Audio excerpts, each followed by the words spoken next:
제가 오늘 문학 일반적인 얘기를 해야 하겠지만, 제가 이제 원래 쓰는 게 시니까 시를 중심으로 얘기를 하면서, 문학도 되게 뭐 거기서 크게 거려먹은 게 아니니까 그렇게 짐작을 할 수 있도록, 생각을 연장할 수 있도록 그렇게 시를 중심으로 얘기를 해보겠습니다. 아까 지금 사회 보시는 서정석 여기 김성동 작가한테, 멀쩡한 정신으로는 잘 말을 못하는 분이라 그러는데, 저도 사실은, 옛날엔 정말, 멀쩡한 정신으로는 한마디도 못했습니다. 어느 정도 심했느냐 하면, 제가 말을 하다가도 마이크를 갖다 놓으면 말을 못해가지고서, 어느 방송국에 나가서 방송을 하나 갖다가, 제 시를 읽는 건데요. 온 걸 보고 읽는 건데, 마이크를 들이대면 갑자기 글씨가 하나도 안 보여서, 도저히 그것을 끝까지 녹음을 못하고 화장실에 가서 좀 손님 씻고 온다고 나갔다가 집으로 그냥 돌아와가지고서 낭패를 보인 일이 있을 정도로 말을 못하는데, 요즘은 좀 뻔뻔했어요, 저도.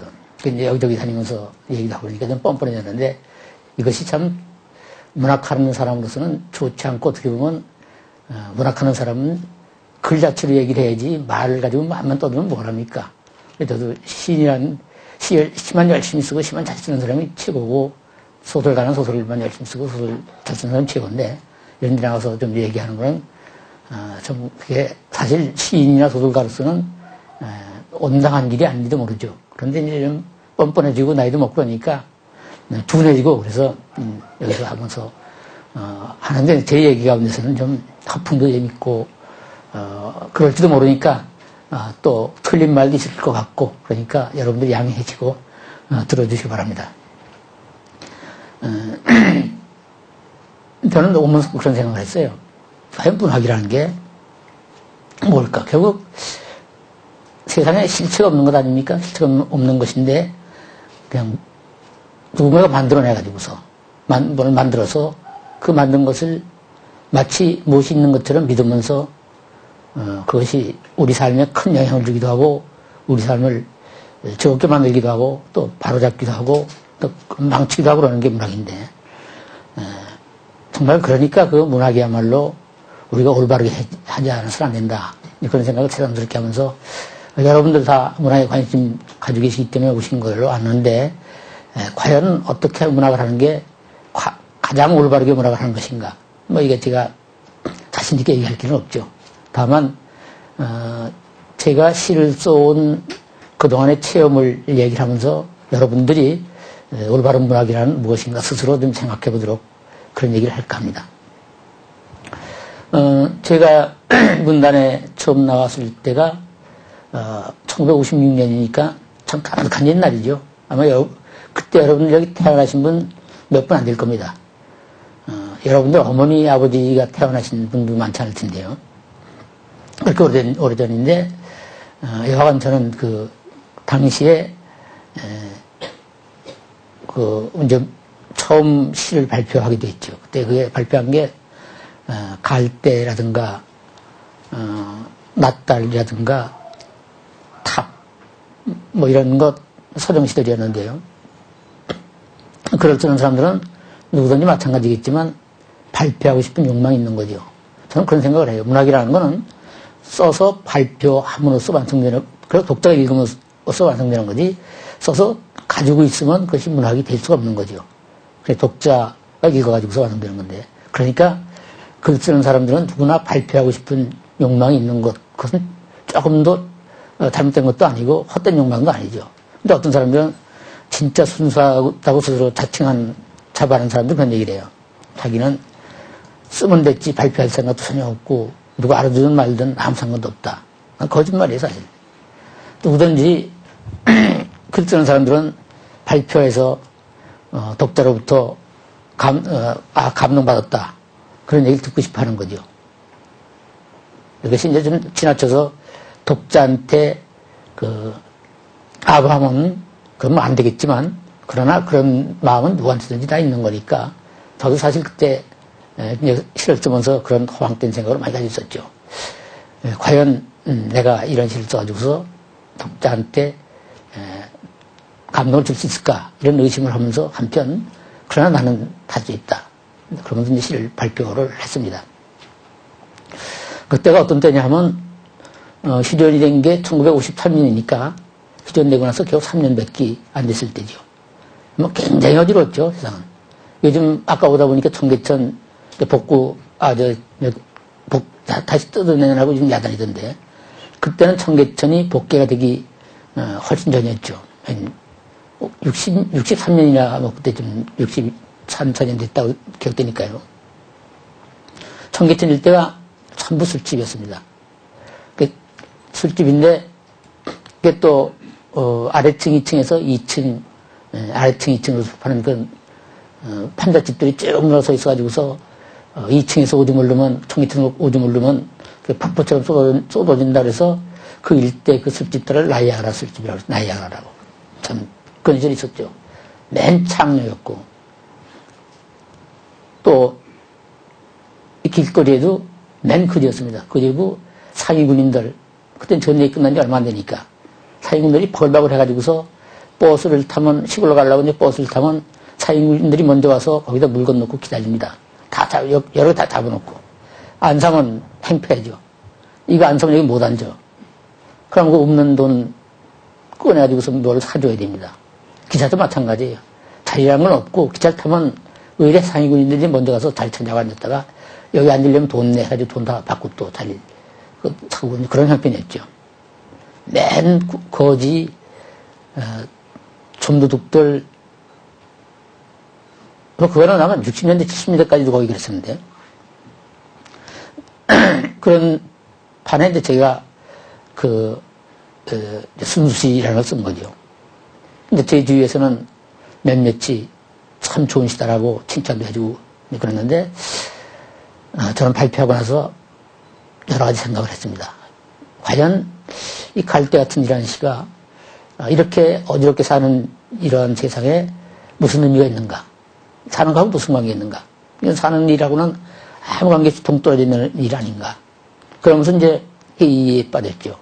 과연 이러한 험한 세상에서 내가 순수한 시를 쓴다는 것, 세상하고 사는 거하고 아무 관계도 없는 이러한 시를 쓴다는 것이 의미가 있을까? 이렇게 회의에 빠지니까 시를 더 쓰지 못하게 되는 거죠. 시라는 게 그렇지 않습니까? 여러분도 글 써봐서 알겠지만 10명이나 시를 씁니다.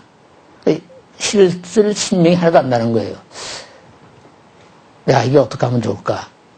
그냥 뭐, 글 쓰는, 그때 학교 다니고 있었지만, 저한테 조금이라도 능력이 있다면 그것은 글 쓰는 능력 이해는 나한테 아무런 능력도 있는 것 같지 않고, 그러나 이렇게 갈대 같은 순수한 시를 쓴다는 것은 나를 위해서도 그렇고 세상을 위해서도 그렇고 별 의미가 있는 것 같지 않고, 그러면서 회의에 빠졌었죠. 여하튼 그렇게 하면서 저는 이제 막연히 이런 생각을 했어요. 이 문학, 특히 이제 시라는 거는 그 시대가 요구하는 데 대한 어떤 대답 같은 것, 혹은 그 시대의 질문에 대한 대답 같은 것을 가지고 있지 않으면 안 된다, 이런 생각을 했죠. 그러니까 그때 우리 시대가 요구하는 것이 무엇인가를 정확히 알고 그것을 문학적으로 형성하지 않을 때 그 시가 진짜 감동을 줄 수 있겠는가, 그러한 생각을 지금 정리하는 이렇게 만들어한 건 아니고 막연하게 했던 거죠. 그래서 우리 시대적 발언 이런 것이 되지 않으면 시가 진짜 좋은 시가 남한테 감동을 주는 그러한 시가 될 수 있겠는가, 이런 생각을 막연히 했습니다. 그때 아까도 잠깐 말씀드렸지만 참 엉망이었죠. 그때 어느 정도 우리나라가 희망이 없었느냐 하면, 외국 사람들이 보고 한국은 이 가난을 벗어날 길도 없고, 또 여기서 민주주의가 또 이루어질 수도 없다, 이런 것을 공공연하게 얘기해가지고서 화제가 되기도 했었죠. 영국 런던 타임스의 기자는 사설에서 썼답니다. 한국에서 민주주의가 꼽힌다는 것은 쓰레기통에서 장미꽃 피기를 바라는 것과 똑같고, 한국 사람이 굶주림을 면한다는 것은 무슨 뭐가 배부르게 살기를 바라는 것과 똑같다. 이건 도저히 불가능한 나라다. 그러니까 세계에서 가장 가능성이 없는 나라, 아시아에서 가장 못 사는 나라가 한국이었어요. 지금의 라오스 아마 그렇게 비슷했을 겁니다.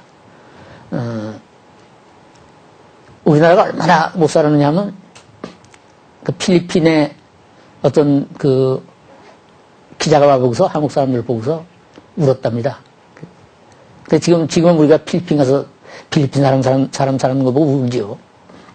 한국 사람 거 보고서 울고서 그 고아들을 주선해가지고서 뭐 100명인가 얼마를 필리핀으로 데려갔다, 입양시켰다는 것이 신문에 날 정도로 우리나라 가난했죠.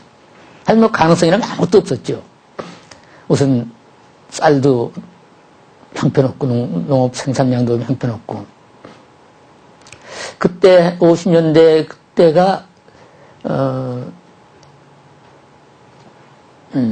지금 정확하게 생각이 안 납니다만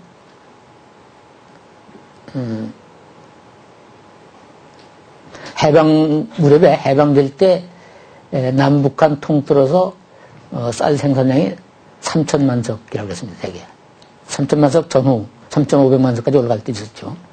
그런데 50년대 남한에서 나는 쌀이, 그때 3천만 석에서도 상당 부분은 남한에서 난 건데 50년대 남한에서 나는 쌀이 1,500만 석을 넘은 일이 없었어요. 그 정도로 이 쌀이 조금 더 생산이 늘지 않고, 비료도 없고 농약도 없고 비료도 없고 아무것도 없었죠.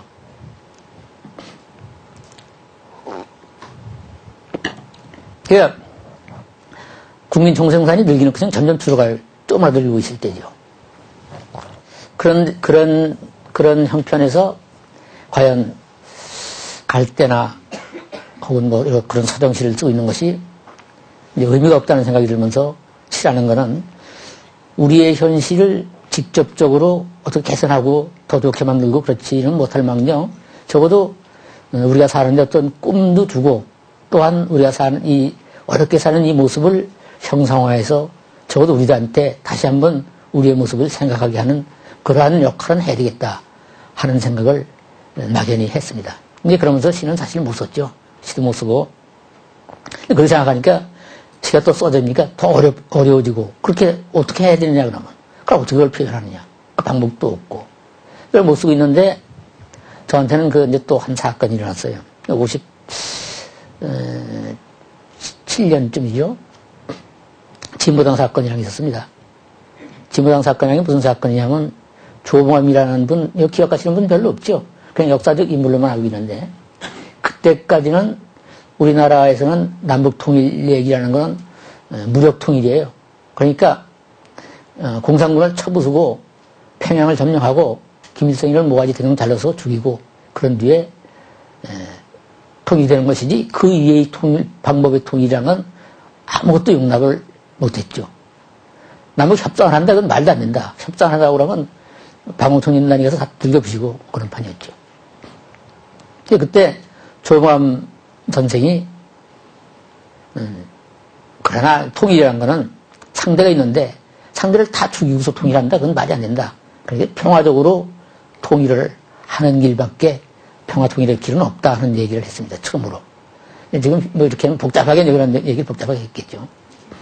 그래서 이제 그 사람이 간첩과 연루됐다 그래가지고서 들어간 사건이 진보당 사건인데, 그래가지고 그 양반이 59년 좀 제가 잊어버리지도 않는데 7월 31일 날 처형을 당했어요. 죽었죠. 사형당해서 죽었죠. 서대문 형무소에서. 그때 저하고 차가 있는 그 선배들 가운데 두 사람이 잡혀 들어갔어요. 거기에 여기다 가지고. 그 사람들도 그때는 살아나왔다가 뒤에 통역당 사건, 인혁당 사건에 다시 들어가지고서 15년씩 징역 살다가 나중에 폐인돼서 다 죽었는데, 그 뒤에는. 제가 겁이 굉장히 많습니다. 겁이 덜컥 나대요. 가만히 생각하니까, 이 형들 잡혀 들어갔는데, 나도 서울서 왔다 갔다 하다가는 쥐두새도 모르게, 귀신도 모르게 죽을 것 같아요. 안 되겠다. 학교고 뭐고 때려치우고 시골로 도망가자. 그래서 저는 일단 아무도 잡아오는 사람도 하나도 없는데 그냥 시골로 도망을 가버렸어요. 그동안 아무한테도 창피해서 얘기를 못했죠. 그때는. 야, 이게 도망쳐 버렸으니까. 사람들이 다 그래요.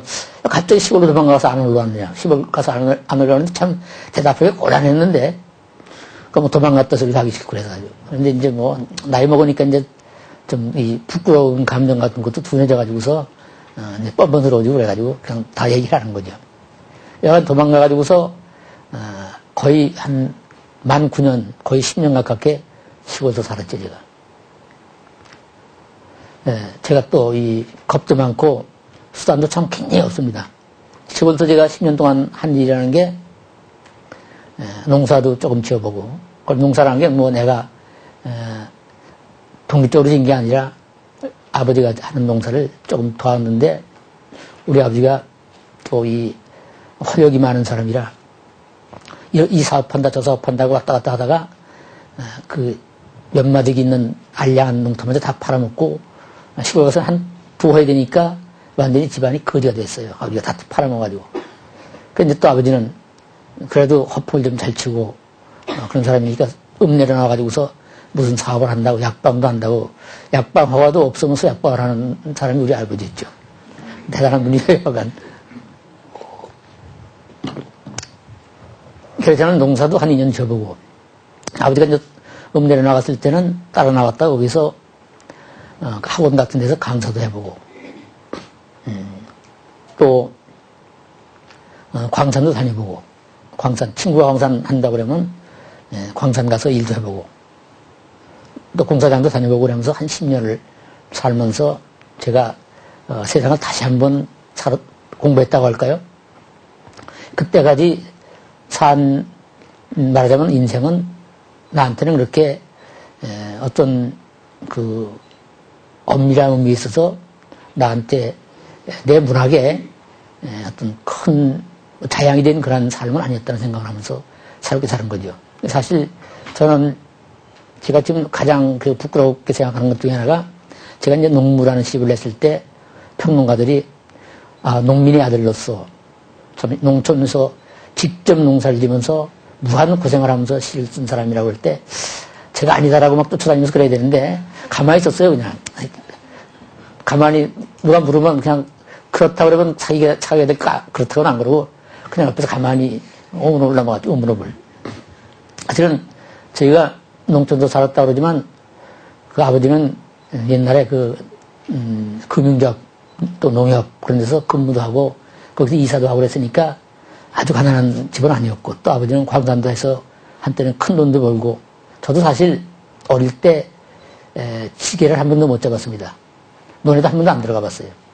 사실 그때까지만 해도 시골에서 살면서도 농민의 비참한 삶이라든가 그런 것을 구체적으로 체험적으로 잘 알지는 못했었죠. 그러나 제가 다시 시골로 가가지고서 한 10년을 농촌이라든가 농촌 시골읍 같은 데서 살면서 다시 농촌의 삶을 구체적으로 체험하고 나 자신이 체험하기도 하고, 그것을 또 그동안 읽은 여러 가지 책 같은 것, 그런 지식에 의해 그동안 얻은 지식에 비추어 보면서 세상을 다시 한번 공부할 기회를 가졌죠. 그러면서 그때는 저는 사실 절망적인 기분이었죠. 그때만 해도 참 아마 여러분들 그때 사시지 않은 분은 그때 잘 모를 겁니다. 우리나라가 저는 이만큼 살게 되리라고 생각을 못했어요. 또 이만큼 할 말 다 하고 할 짓 다 하고 살게 되리라고 생각 못했습니다. 그때 꿈은 저에게 이랬어요.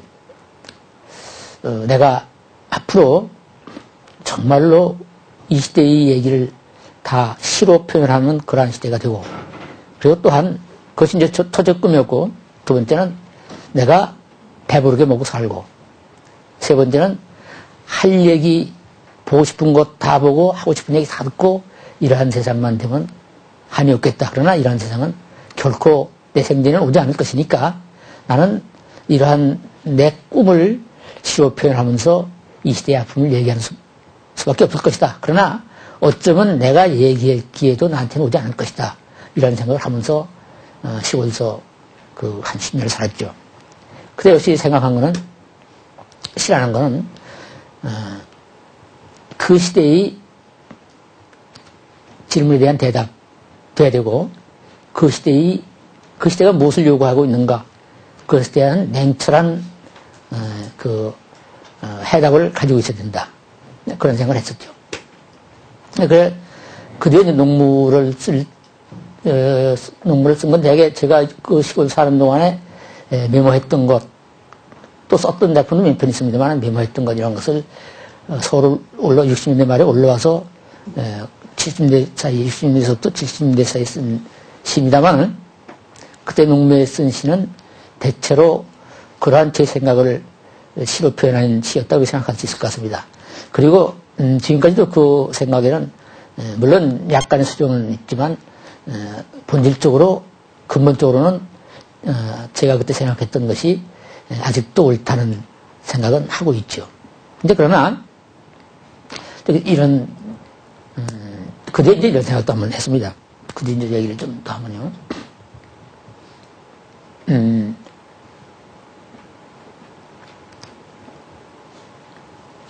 결국 조금만 그 얘기 조금만 더 해도 괜찮을 것 같네요. 70년대는 여러분들 아시겠지만 참 굉장히 어려운 때 아닙니까?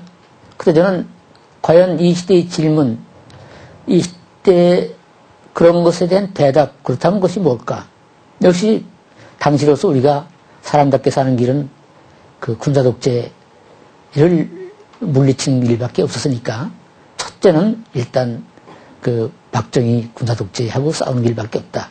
그래서 제 시는 일단 박정희 군사독재하고 싸우면서 싸우는 사람들의 그러한 정서, 또 그 사람 박정희 군사독재에 의해서 박해받는 사람들의 정서 같은 것, 그러한 것을 시로서 표현했었죠. 이제 그러면서 80년대가 되는데, 근데 제가 이제 그때 80년대 들어와가지고 창작가 비평에 제가 관계를 했었는데요. 창작가 비평이 폐간이 된 일이 있습니다. 전두환이 정권 잡으면서 폐간을 시켜버렸어요. 그때. 그러니까 창비에서 많은 그쪽의 시인들도 있고 그러는데, 시인들의 시를 발표할 기관이 없지 않습니까? 그래서 거기서 이제 한 편법을 생각해내가지고, 안소로지를 만들자, 1년에 한 번씩. 그래서 창비에서 이제 안소로지를 만드는데, 제가 편집을 담당했어요. 첫 번째입니다. 그때 80, 한 2년이나 3년 될 겁니다. 그런데, 그때 제 생각은, 물론 시라는 건 그 시대에 질문이 돼야 되고, 그 시대에 가장 박해받는 사람들, 그 사람들 편에 서서 싸워야 된다는 건 틀림없지만, 역시 시는 시다. 시는 사람들께 즐거움을 줘야 된다는 것, 그러한 측면도 우리가 소홀히 생각해서는 안 된다는 생각을 가지고 있었죠. 그래가지고 그런 관점에서 시 그 안소로지를 편집을 했고, 그 후기에다가 제가 썼습니다. 83년이면 전두환의 그 박해가 극에 달했을 때죠. 그때 이제 제가 좀 젊은 사람들이 듣기에는 좀 쳤다 소리 없는 소리 했죠. 그러나, 물론 시는 지금 우리, 이 군사독재와 싸우는 무기가 돼야 되는 것, 그것이 가장 중요한 것이겠지만 또 하나는, 그러나 읽는 사람들에게 아름다움을 주는 시의 어떤 그 시가 가지고 있는 그런 본질 같은 것, 이러한 것도 우리가 무시해서는 안 된다. 그런 얘기를 썼어요. 제가 혼났죠, 후배들한테. 새벽에 전화가 와가지고 후배들이, 야, 임마, 너 당장 그만 써. 근데 요즘 그때 운동권들 더 싸나웠습니다. 그러나, 물론 시는 싸워야 되지만, 시는 한편 또한 시가 가진 특별한 아름다움이 있지 않습니까? 그런 시가 가진 특별한 아름다움, 시를 읽는 사람들에게 주는 즐거움, 그러한 것을 소홀히 한다면 그것이 시로서 결코 살아남을 수 없다 하는 생각을 했죠. 저 자신 80년대 들어오면서 제가 시를 거의 못 썼습니다. 어떤 억눌린 그런 그 시대 상황하고도 맞물려가지고, 아니, 그때 제가 관심을 가진 것이 민요였습니다. 이 시대에 민주라는 게 그때 이제 또 팽배했던 게 민족주의니까 이런 민족주의적 정서하고도 맞고 또 지금 우리 시가 굉장히 재미없어지고 있으니까 너무 투쟁적이라 재미없어지고 있으니까 그러한 면을 좀 승화시키기 위해서 민요가 가진 재미, 민요가 가진 가락 그런 것을 도입해보면 어떨까 그런 생각을 하면서 저 자신 민요시를 쓰고 또 민요에 관심을 가지고서 전국적으로 다니면서 민요 수집도 해보고 또 민요 운동도 하고 그랬었죠. 제가 이제 그래가지고 그것을 가지고 민요개인이라는 것 써가지고서 그것도 쓰고 그랬습니다만 그때 거의 한 10여 년간 민요시에 집착을 했었습니다. 그런데 민요 쪽의 시를 쓰면서 굉장히 갑갑해요, 뭔가. 꽉 막힌 것 같고, 시를 쓰고 나면 옛날에는 시원한 거, 속에 있는 걸 털어낸 시원한 기분도 들고, 뭔가 자신이 만만해지고 그랬는데, 그 80년대 민요에 들리면서, 민요에 좀 집착하면서, 또, 좀 자기적일 정도로 민요시를 쓰면서, 민요가락을 원용한 그런 민요시를 쓰면서, 답답해지기 시작하는 거죠. 이상하다. 그러면 얼마든지 민족적인 정서 이런 것을 민요로 표현할 수 있고, 또 민요에 얼마나 아름다운 말이 많습니까? 그것을 되살린다면 참 내 시도 아름다워질 텐데, 내 시가 말하자면, 한 단계 더 올라갈 텐데, 요즘 말로 업그레이드 될 텐데, 그것이 참 안 되는 거예요. 그러면서 다시 저는 제 나름으로 반성을 했죠. 역시 민요라는 것은 한 시대 이전의 노래고 한 시대 이전의 또 정서고 또 거기 나오는 말들은 한 시대 이전의 말이기 때문에 오늘의 우리 정서를 정확하게 거기서 그것을 가지고 그려내기는 그것은 어려운 것이 아닐까. 그러면서 민요에 대한 집착에서 빠져나오기 시작을 했죠. 그래서 지금 생각해보면 제가 거의 50년 가깝게 시를 썼습니다만은 처음에 서정시를 쓰고 한 10년 굉장히 시에 대해서 고민하면서 좋은 시를 또 어렵게 이 시를 썼고 좋은 시를 못 썼고 그러니까 다시 민요에 집착하면서 10년 동안 스스로 생각해도 좋은 시를 못 썼습니다. 그 10년 동안에 쓴 제 시 가운데서 지금 제가 그래도 나로서 자신 괜찮은 시라고 생각할 수 있는 시라고 한다면 목계장터라든가 식기인꽃 한 서너 편밖에 안 되는 것 같아요. 10년 동안에 서너 편밖에 못 썼다는 얘기가 되죠. 전 장시도 썼습니다. 민요때. 지금 스스로 자기 시 부정한다는 건 좀 창피스러운 얘기입니다만 제 장시 저는 지금 좀 어디 내세우고 싶지가 않아요. 최근 제가 창비에서 전집을 만들고 있는데 시전집을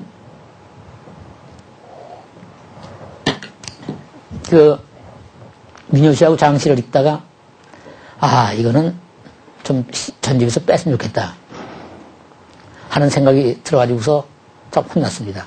그러나 그것도 내가 살아온 흔적인 만큼 그냥 넣어두자 이렇게 결론을 내고서 넣어뒀습니다만 정말 그때는 시 쓰는 거에 어렵고 그 민요에 너무 그러면서 또 하나 생각한 거는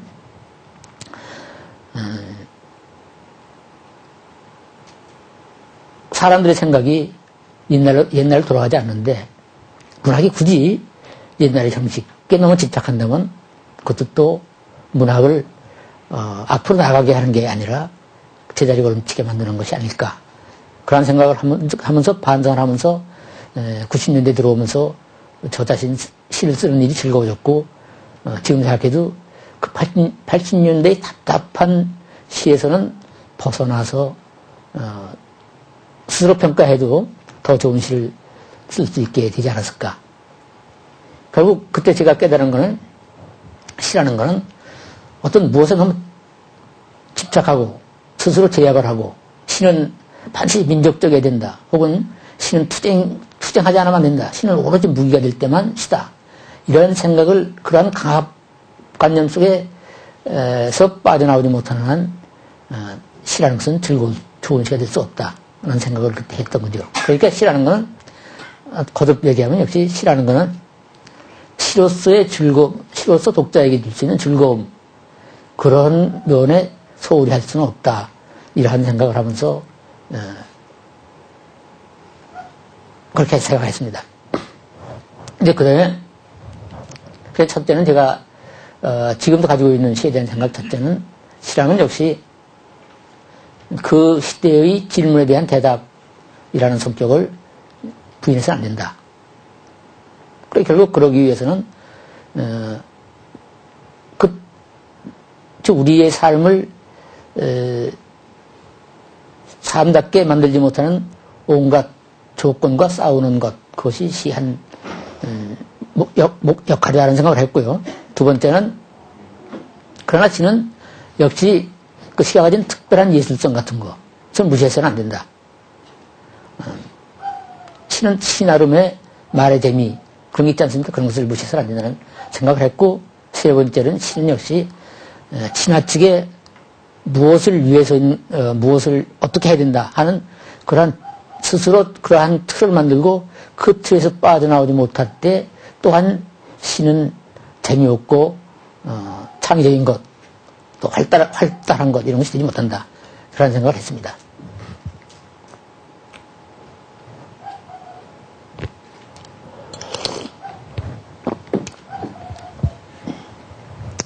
네, 사실, 시를 쓰는 사람이라, 읽는 사람이나 어떤 면에서는 시라는 거는 사람을 풀어주는 그런 역할이 있죠. 뭔가 자유스럽게 만들어주고. 시를 읽으면 마음이 편해지고, 어떤 시를 읽으면 막 마음이 답답해지고 그런 시가 있는데, 그런 시보다 뭔가 시원하게 해주고, 뭐 그런 시가 좋은 거 아닙니까? 그러니까 시는 역시 사람을 해방시켜주고, 그런 측면이 있다는 것과 같은 얘기가 되지 않을까 생각을 합니다.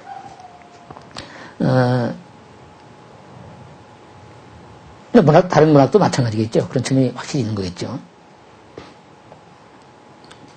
그러니까 말하자면 제가 제일 재미없는 시, 이게 무슨 시냐고 그런다면, 옳은소리 하는 게 제일 재미없는 시입니다. 옳은소리. 물론, 통일, 민주주의 이런 게 다 중요한 주제죠. 그러니까 그것을 너무 뻔한 방법으로 뻔한 말 가지고서 하는 소리 같이 재미없는 시 없는 거죠. 그러니까 남들이 다 옳다고 그러는 거, 그것을 옳다고 할 때 그 시는 재미없는 시가 된다는 얘기죠. 그렇다고 통일하지 말자, 그거 시가 된다는 얘기는 절대로 아닙니다. 그렇다고 해서 어디 가서 신문은 통일하지 말자는 시가 좋은 시라고 그랬다고 그런 얘기 아닙니다, 절대로. 그러나 남들이 다 하는 그 옳은 소리를 표현할 때 그것은 좋은 말이 될 수는 없다는 얘기죠.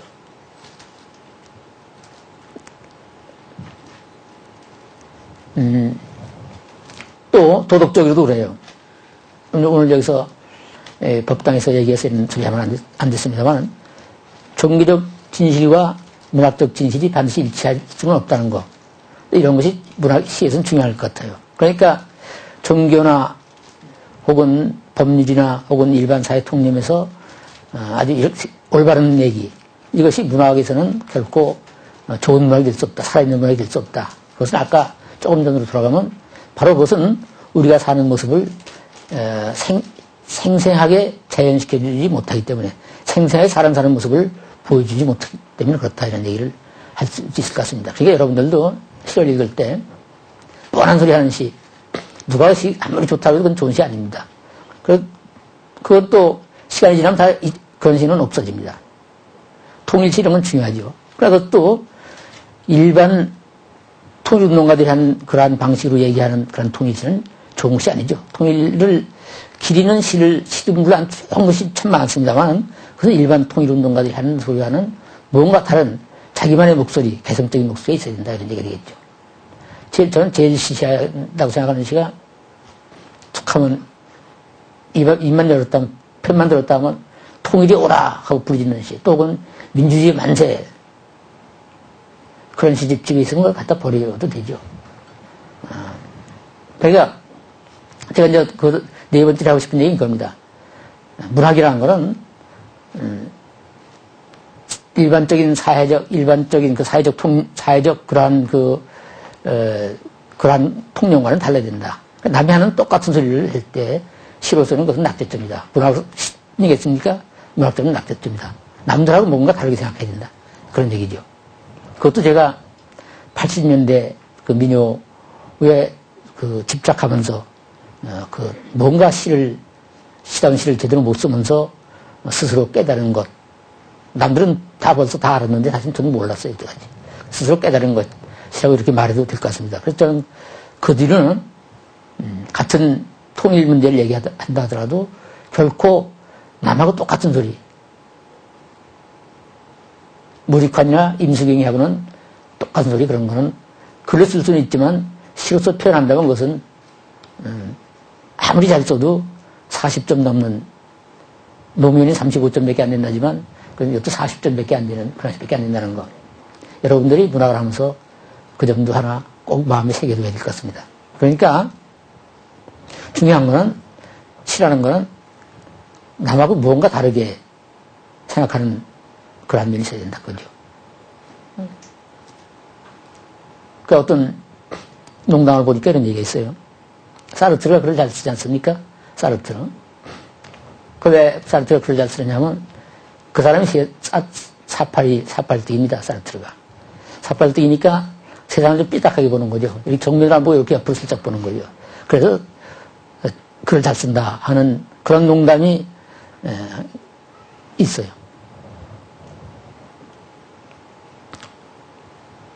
그 사르트르 얘기가 나왔으니까 한마디만 더 하면 사르트르는 사회주의자였던 것 같아요. 소련식 사회주의자는 아니었지만 몇 해 전에 프랑스 가가지고 소르본느 대학 지금은 다 이제 파리 일대학 했는데 옛날에 소르본느 대학이라고 그래요. 거기 가는 담벼락에 낙서가 있어요. 근데 그 사인이 사르트르라고 돼 있어요. 그 사람 참 오두방정마였던가 봐요. 이 길거리 벽에다가 낙서를 할 정도니 오두방정 맞았던 것 같은데 그 프랑스어로 뭐라고 써놨어요. 뭐라고 쓴 거냐고 통역하는 사람한테 물었더니 사회주의 이상의 지평은 없다. 그래서 사회주의가 인간이 발견해낸 최고의 이데올로기다라는 뜻의 글이라고 그래요. 그래. 그것도 그 일리 있는 말이지만 길거리 벽에다가 술 먹고 낙서를 할 정도면 나도 뭐 저 정도 인품은 가지고 있으니까 안심하겠구나. 그런 저도 길거리에서 낙서도 했으니까. 그러나 그걸 했습니다만은 농담입니다만은 역시 세상을 남들과는 다르게 봐야 된다. 사회적, 그게 일반적 통념, 사회적 이런 개념, 그거 가지고 세상을 보면 그런 아무리 글솜씨가 뛰어나도 그건 좋은 글은 못 쓴다. 하는 것을 제가, 제 체험으로 그것도 깨달았다고 할까요? 완전히 깨달았는데 지금 하여튼 말로 떠들 수 있게 된 정도죠. 그 다음에 한마디만 더 하면요. 한 가지만 더 제가 느낀 걸 하면요.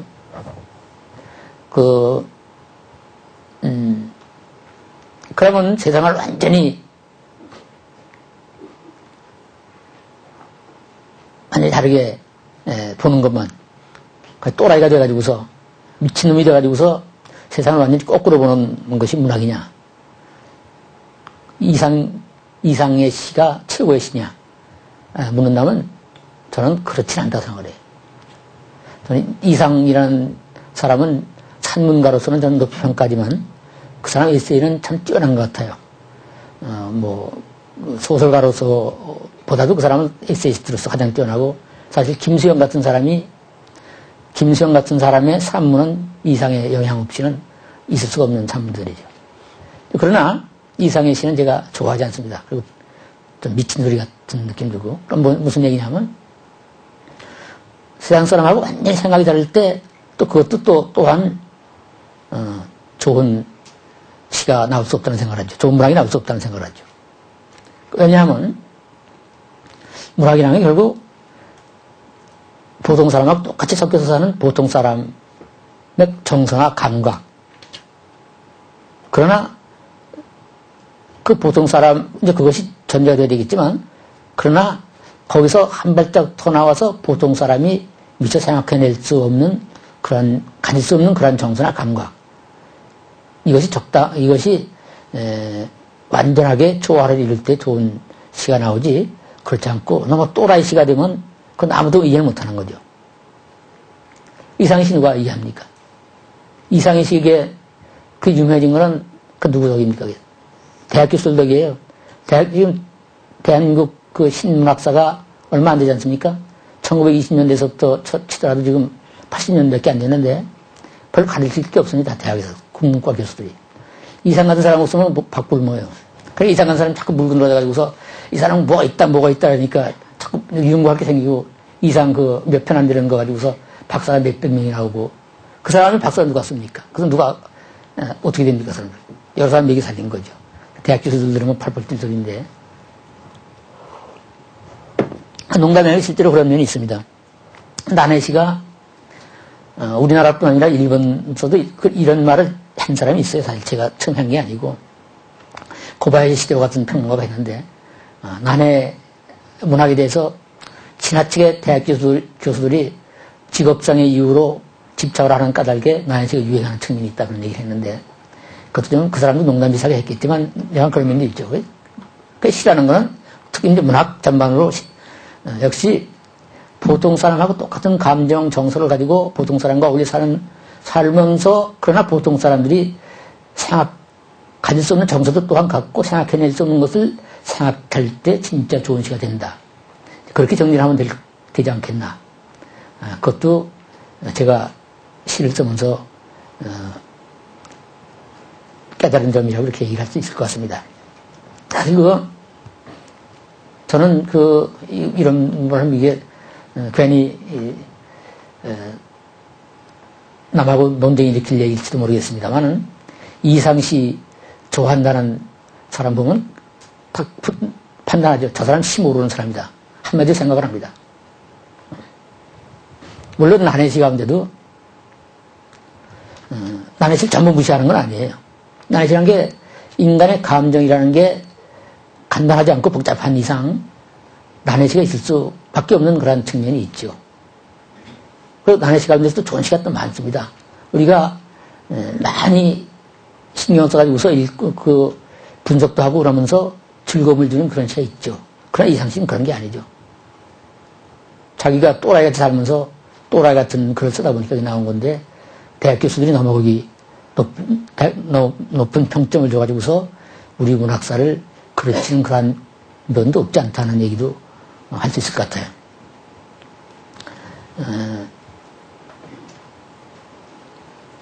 그렇지 않습니까? 맞아요? 네. 또 한 가지만 그러면 아버님 너무 길어지면 재미없으니까. 근데 제가 이제 그것도 제가 시를 쓰면서 그건 이제 생각해 본 건데요.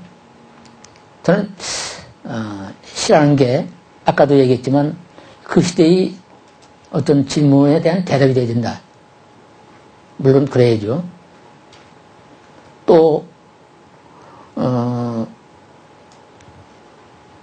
그럼에도 불구하고 그 시가 가진 어떤 예술성, 시만이 가질 수 있는 예술성 그런 것을 무시해서는 안 된다.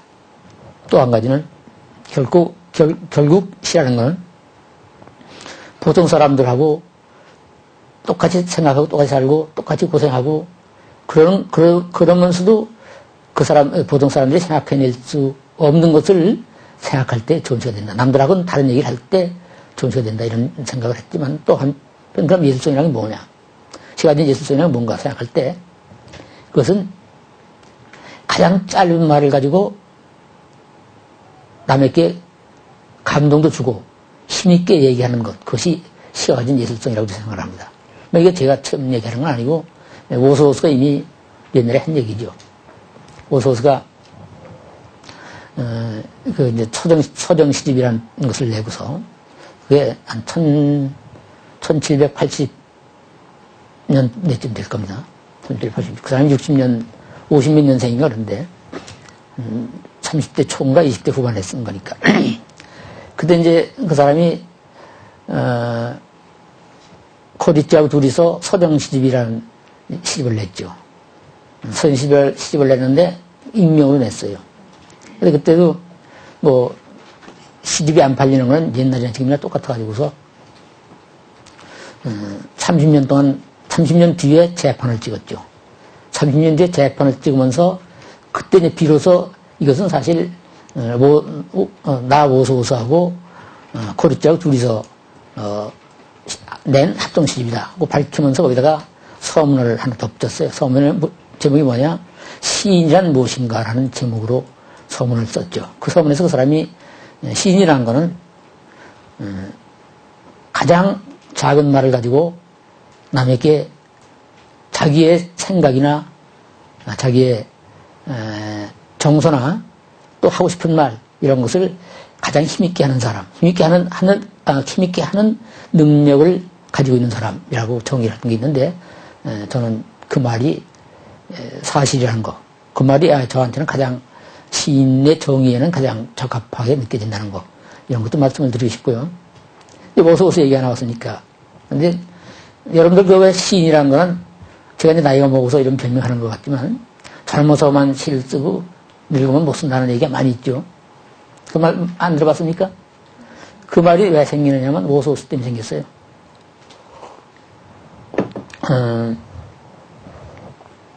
오소스가 젊어서는 아주 진보적인 사람이었는데 나이 먹으니까 이 사람이 좀 유산이 생겼어요. 무슨 뭐 당수인지 대당수인지 미국 사람들이 촌수 잘 몰라, 영국 사람 촌수 잘 몰라서 뭔지 모르겠는데 누가 죽어가지고서 유산이 갑자기 떨어졌어요. 외국 영화 보면 외국 사람들은 갑자기 유산 생기는 게 많죠. 무슨 먼 누가 죽어가지고 이 사람도 엄청난 유산을 얻었어요. 그러니까 등 따숩고 배부르니까 좋은 소리, 올바른 소리 하긴 이제 귀찮고 뭐 공주나 찾아다니고 왕후나 그 여왕이나 찾아가서 뭐 저녁에 얻어먹고 그러면서 그 바치는 시 같은 거나 우물우물 쓰면서 세상을 이제 보냈죠. 그 사람을 비판을 누가 제일 많이 했느냐면 로버트 브라운이라는 사람인데, 로버트 브라운이라는 사람 생각나죠? 뭐 아침은 7시, 봄은 아침 7시 하는 일기장마다 옛날에 나왔었는데, 이제 그 사람이 제일 많이 비평을 했는데, 사실 로버트 브라운이라는 사람은 자기 시보다도 우호소호소 욕한 거 가지고서 유명해진 사람이에요. 이 사람이 거기다 뭐라고 그러냐면 우호소호소는 39살 때까지만 시를 쓰고 죽었어야지 되는데 이 사람이 80 넘게 살았거든 옛날에. 만으로 81살인가 살았으니까 우리 나이는 한 83, 4, 5세까지 살았을 거예요. 그때 영국에서 84, 5세라면 굉장히 나이 많은 거죠. 우리나라 지금 100살 사는 것과 똑같은 거죠. 우리나라도 100살 사는 시인도 있지만. 그렇게 오래 살면서 벽에 똥칠하면서 시 써가지고 여러 사람 시 망신시켰는데 이제 그 사람 때문에 생긴 말이죠. 로버트 브라운이 그 비판해가지고. 근데 그 사람이 젊을 때 시도 뛰어납니다만은 그 사람이 시에 대한 시가 무엇이란가, 시는 무엇하는 사람인가에 대한 그런 그 사람의 글도 문학사에 나올 만한 사람이었죠. 그 사람의 그 말이 지금 많이 생각나가지고서 역시 시라는 거는 작은 말을 가지고 자기 생각을 자기 말하고자 하는 것을 아주 감동적으로 또 힘있게 그렇게 얘기할 수 있는 능력을 가진 사람이다 이런 생각이 들고요. 또 한 가지는 거기다 좀 더 그 사람의 말을 좀 변형시킨다면 시라는 것은 가장 작은 말을 가지고 가장 큰 얘기를 할 수 있어야지만 그것이 시라고 얘기를 할 수 있다.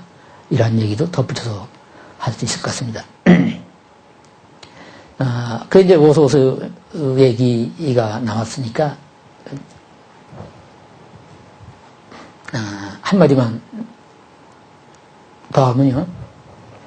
사실 오소오소가 세계문학사에서 아주 위대한 시인이죠. 그 사람 이전에는 시라는 것은 다 문어랑이 있지 않습니까? 점잖은 말로 썼는데 오소오소가 그것을 깨고서 그 서점 시집에서 비로소 그 민중언어라고 할까? 생활언어, 우리가 흔히 쓰는, 살면서 쓰는 그러한 말로서 시를 쓴 세계 최초의, 세계라는 게 이제 동양을 빼놓고 서구적 개념이지만, 일반적으로 얘기할 때 세계 최초의 그런 혁명적인 시인이었다, 그렇게 말을 하죠. 그래서 그 사람이, 나이 먹어가지고서는, 그건 도저히 눈 뜨고 못 봐줄 정도로 거지 같은 짓을 하고 돌아다녔는데, 그 사람의 그 초기 시가 문학사 쪽으로 존중을 받는 까닭이 거기에 있다고 이렇게 얘기를 할 수 있겠죠. 그리고, 결론적으로 얘기를 하면, 역시 시라는 건 그 시대의 질문에 대한 대답이 돼야 되고, 그러한 성격이 없을 때 그 시는 진짜 감동을 주지 못한다는 거하고, 두 번째는, 그러나 시는 역시 예술이니까 시가 가진 예술성, 그러한 것을 소홀해서는 안 된다 하는 얘기를 하고 싶고요. 그 예술성이라는 것은 결국 가장 작은 말을 가지고 감동을 주는 그런 얘기를 할 수 있는 점, 그것이 예술되고, 그럼 예술이랑 시가 가진 예술성이란 뭐냐 구체적으로 말한다면 참 대답하기 어렵죠.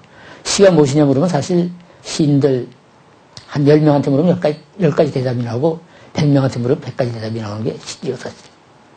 문학도 어떻게 보면 그런 거지만 그런 문제도 우리가 알아야 될 것 같고요. 그러나 시라는 것은 결국은 똑같은 평범한 사람 속에 섞여 살면서 평범한 사람하고 똑같이 생각하고 똑같이 느끼지만 그것을 남보다 한 발짝 앞서서 남들과는 같지 않은 그러한 생각을 해서 또 그것을 남들과 같지 않은 방법으로 표현할 수 있는 그러한 사람이 시인이다. 이런 얘기도 할 수 있을 것 같고, 그게 아마 조금만 변형시키면 문학 전반에 확대해서 얘기할 수 있지 않을까, 그런 생각을 합니다. 이 잡담 비슷하게 되고 중간에서 헷갈리기도 하고 그러는데요. 대충 이 정도로 끝을 내고,